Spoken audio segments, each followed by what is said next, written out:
our esteemed panelists will get to mold and how Synexis can help. But we really wanted to start this off today with why it's so important to have something that will work to clear the air and your surfaces. As you can see in this short video, it's just so easy to see how germs can be tracked really anywhere and ultimately spread within an office, a classroom, a dorm, a dining hall, or again, really anywhere. Over the past few years, with all that's happened in the world, that's become abundantly clear to everyone. And that's why we're so proud of what we do at Synexis. Our presenters will get to the details shortly, but we work 24/7, 365 to attack those microbes that are in the air that you can't see. Now let's get to those outstanding presenters. Derek Jackson is the Associate Vice President of Student Affairs at Kansas State University. He holds a PhD and a master's in higher education administration from K-State and a bachelor's degree in social science from Emporia State University. He currently oversees several departments in the university after previously managing several student well-being units. And he's held leadership roles in ACPA and QOI and is a consultant on facilities and fiscal issues throughout the nation and has served on the faculty for the South African Housing Training Institute multiple times. Chris Lee is our infectious disease epidemiologist. He has his master's in public health with a specialization in epidemiology from The Ohio State University. He's operated as an independent consultant within the biodefense and healthcare sectors, helping clients to design and implement studies pertaining to microbial risk assessment. Chris has recently obtained his master's in business administration to help his clients pursue their technical and corporate goals. So now let's turn it over to Chris. Thanks for kicking us off, David. Hello, everyone, and thank you for joining us today. As David mentioned, my name is Chris Lee. I have a background in infectious disease epi and have been consulting in the antimicrobial space for about 5 years now. For today's webinar, I will be leading off with a brief introduction about mold, including how it so efficiently invades our indoor spaces, as well as a deep dive into the numerous health impacts associated with chronic mold exposure. After that, I will hand it over to Derek Jackson, who will share his personal experience with mold issues at Kansas State University. As part of his story, he will share how he was introduced to Synexis DHP technology and his subsequent decision to incorporate DHP into his indoor building management strategy. Once we have heard from Derek, I will dive into the technology, specifically what it is, how it works, and what it can do for your indoor environment. So let's start with the question, what is mold? In the media, we hear the words mold, fungus, and yeast often used interchangeably. Simply put, mold is how many species of fungi grow and spread within their environments. When fungi have colonized an area, they will produce mold spores and release them into the air to be carried to a new location in the hopes of finding adequate water and nutrients. Outdoors, mold is everywhere. Nearly every breath we take outside, we are inhaling at least some level of mold spores. And for the most part, our body's immune system and other natural defenses address this mild exposure with minimal issue. Mold becomes a much bigger issue, though, when it finds its way into indoor spaces. The spores are carried in the air through open doors, windows, and air ducts. And when this happens, any space with residual moisture, either from high humidity or water damage, is vulnerable to become a new reservoir for mold growth. This introduces potential health risks for anyone consistently living or working in that space, as they're now chronically exposed to these reservoirs of mold. There is a wide spectrum of health risks associated with chronic mold exposure. At the very least, indoor mold growth drastically reduces indoor air quality. While this might by itself might not be a severe health risk, chronic exposure to even the most benign species of mold can irritate our respiratory system, leaving us vulnerable to other infections by opportunistic pathogens. There's also a subset of the population, as many of you may know, that is allergic to mold, regardless of the species. The National Institute of Health estimates that about 3 to 10% of the population in the United States is allergic to mold. Other special interest research groups more broadly estimate that up to 30% of the population has at least some sensitivity to mold exposure. At the most severe end of the spectrum, there are certain molds that secrete a class of chemicals called mycotoxins, which are a class of chemical that is toxic to both humans and animals. Chronic exposure to these mycotoxins is extremely dangerous, and some mycotoxins are even classified as carcinogens. Additionally, some molds are opportunistic pathogens that can severely impact immunocompromised individuals. Chronic mold exposure is also associated with a bevy of cognitive issues as a risk factor. Some of these issues include difficulties with memory and learning. Chronic mold exposure can also have emotional and psychomotor effects, impacting emotional regulation, fine dexterity, and reflex speed. In extremely severe cases, individuals chronically exposed to mycotoxin-producing molds have an increased risk of developing neurodegenerative diseases like Alzheimer's, Huntington's, Parkinson's, and multiple sclerosis. It may be difficult to believe that something that seems as common as mold exposure could contribute to the development of such terrible neurological diseases. However, chronic exposure to mycotoxins can degrade essential structures in our nerves, leading to a variation of multiple sclerosis. Additionally, these mycotoxins can cause our body to overproduce certain neurotransmitters that contribute to the development of neurodegenerative diseases, such as ALS, also known as Lou Gehrig's disease, and as well as Parkinson's. From a psychiatric perspective, chronic mold exposure is also strongly correlated with depression and anxiety. Additionally, chronic mold exposure to mycotoxins in pregnant women has been linked to higher prevalence of autism spectrum disorder in children and young adults.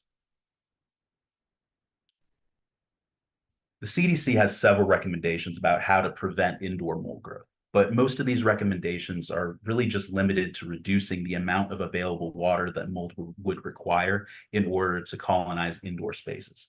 For instance, the CDC recommends that indoor humidity be no greater than 50%, and they recommend that any soft surface like carpets or upholstery be replaced if they're at all saturated or water damaged.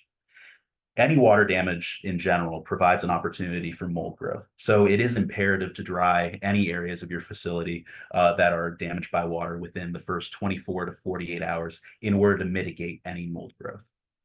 The CDC also recommends consistent airflow using exhaust fans and HVAC systems to make it more difficult for those mold spores I mentioned earlier to stay in water long enough to settle on surfaces.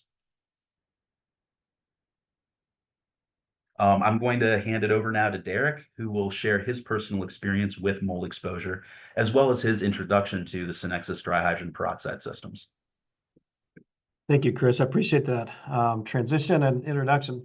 By the way, my name is Derek Jackson. I've been at Kansas State for more than 20 years, and I've had responsibility for housing and dining, student union, health center, rec center, counseling center, spaces where students go and live and congregate. And so I've had a lot of opportunity to think about how do we keep our buildings as safe as possible, creating the experience that our students are asking for and families are asking for. Well, our challenges with mold have been long standing. About 10 years ago, we really started seeing post Hurricane Katrina much more sensitivity to mold and sort of what is it doing to the environment and sort of the awareness of mold in our collective as a community and citizenship here in the U.S. And our mold issues really took off as social media began even more spinning out the opportunity for engagement. We would have mold growth, we'd follow the CDC standards, but it really wasn't satisfying to a lot of our students and their families. We began to get TV headlines, and I was on news in our regional market and our national market about mold on college campuses. And you probably have seen it across the country where it's been very more prevalent than it has been 20 years ago, where there's more awareness and acknowledgement of mold in our student spaces, in particular residence halls. We have very large residence halls that are not like your typical home, so they don't have the same air exchange. They have large building systems that create challenges for maintaining and providing the right type of environment for our students. The other thing about our universities is we think about our older buildings as we transition to the next slide.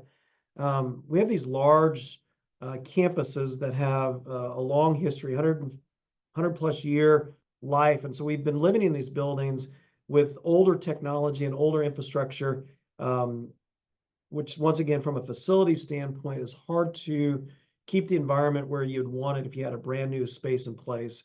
Lots of windows, lots of old air conditioners hanging on the wall or out the wall of a lot of our older buildings. And so just the ability to manage the environment has been challenged because of that. And then with aging infrastructure, it's just a long upgoing, hill of cost and deferred maintenance to keep up on. And so we were challenged and are continually challenged with creating the right space, safe space for our students.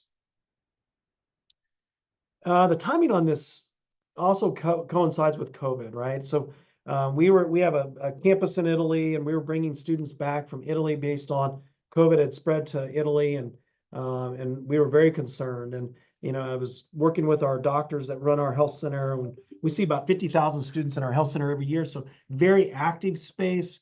We're a sentinel site for the CDC as well, for new things to pop up, and influenza A and B and mumps and those kind of things. So as we were bringing students back from Italy, COVID hadn't made it to the US yet. One of my lead doctors, medical directors, like, hey, we're having these conversations about these Synexis machines. Can you put them in the student rooms where we're going to be quarantining and isolating our students from Italy back in a safe way? And, that was my awareness, like, oh, this is not just a system to fight mold. This is a system to fight other living organisms. And really pretty insightful thoughts as we were beginning to problem solve. How do we keep students safe, and our faculty and staff safe, and our community safe? So yeah, so our journey with Synexis began about a year and a half or 2 years before COVID. So if you advance to the next slide, please. Once again, I was on regional major metropolitan news for having had a mold outbreak at Kansas State University, and my face and name, and I'm out there talking to the media, trying to help them understand, following CDC guidelines, and what are we doing? And so I once again, not a very satisfying answer to our community, and sort of felt incomplete to those students and families. And Synexis did an outreach, and at that point in time, I was willing to listen to any idea about how do we change the narrative and change the environment for our students. And I got our facilities team together, and we met with Jim Lee and other members of the Synexis team to talk about what is Synexis and what is dry hydrogen peroxide. And I had some early adopters, and I had a couple of my staff that had been involved in other large hospital decontamination or military decontamination opportunities. And so they were pretty versed in some of the ways of creating safe space in hospital or other confined areas. And I had some others that were like, okay, this is kind of voodoo. What is this? And I had some folks that were like, there's no way this product is going to do what it does. And so being a Research One institution, we decided as we advance to the next slide, hey, if we say who we are, we're gonna test this, right? I mean, we're Research One. We can set up the baselines, and we can set up the testing environment to validate if this is a product that we would use or not. And so we took an opportunity. We took 20 student rooms. We took our health center waiting area as well, which is already it's a sentinel site. We're always swabbing. We're always doing decontamination in our student health center. And so we started with a baseline of 0-day sampling of spaces in our student rooms and our waiting areas, and as well as some other public spaces. We got a baseline, and then we did a 7-day, and we got a 14-day and a 30-day as well. And as we worked into the system, the results were amazing. As we advance to the next slide, please. Our results were astounding, right? And these are living places. So it's not like it's a contained room that we did the sample in, turned the system on, and walked away. This is with the door opening all the time, students coming and going. And we saw a dramatic reduction in living organisms from the baseline to day 7 to day 30 in all of our spaces. And we go to the next slide as well. We also did very large public spaces, hallways and lobbies, and similar type of sampling. We saw a dramatic reduction in those living organisms in those living spaces while being occupied. So very, very strong testimony to the product itself. Let me advance to the next slide. So one of the reopening plans at Kansas State University was that I put together for bringing students back to campus during COVID. So this would have been from March to August that we had a chance. We'd closed our campus in March, sent everybody home, did 8 weeks of virtual, but we want to be back. Our families were asking for their students to come back. Students were wanting to be back. How do we create a safe environment? And as part of our reopening plan was to install a Synexis unit in every student room where students were going to be living. and that we were going to make this investment. And this was going to be a large investment across the wide array of our campus. So not only in our student rooms, but in our rec center, in our student union, and particularly in our health center, all the waiting areas, as well as the exam rooms. We're going to deploy this Synexis system. And we had our VP of research said, hey, we've got level 2, 3, and now a level 4 lab on campus, laboratories that are using something to decontaminate. Let's see what those experts will say. And so Jim Henneman is our director of our biocontainment center. And he was pulled into a virtual conversation with myself, Jim Lee, and others. And he was like, hey, I heard of this dry hydrogen peroxide, but I've never used one because I use a wet hydrogen peroxide system to sanitize my laboratories after the researchers leave, and we run them overnight with very strong success, but it's a wet system that isn't suited for living spaces, basically, while people are living there. And so they said, let's also research this. So working once again with a research facility here on campus, our team of researchers said, okay, let's see what this DHP can do. And so they got a hold of the SARS-CoV-2 Delta variant, injected into a room, a 10-foot by 10-foot by 10-foot room, and then turned on the Synexis system, and then sampled actively on the surfaces what they found. And within a few hours, almost a complete eradication of COVID. Once again, just another validation of how strongly this DHP works and how it works and how it can make a safer place for our students. Let's transition to the next spot. I already talked about, so coming back out of COVID, or as we went into COVID, we deployed them in student rooms, rec center, the health center. We had to market to our students what this was. And this is also something I would encourage you as you think about the system. For us on a college campus, we get new students every year. They've never been here before, never been exposed to what we have for them. The Synexis system is and for some people, a foreign concept. So we had to do some marketing to students. Once we did, they were like, oh my gosh, this is an amazing system. We're excited for it.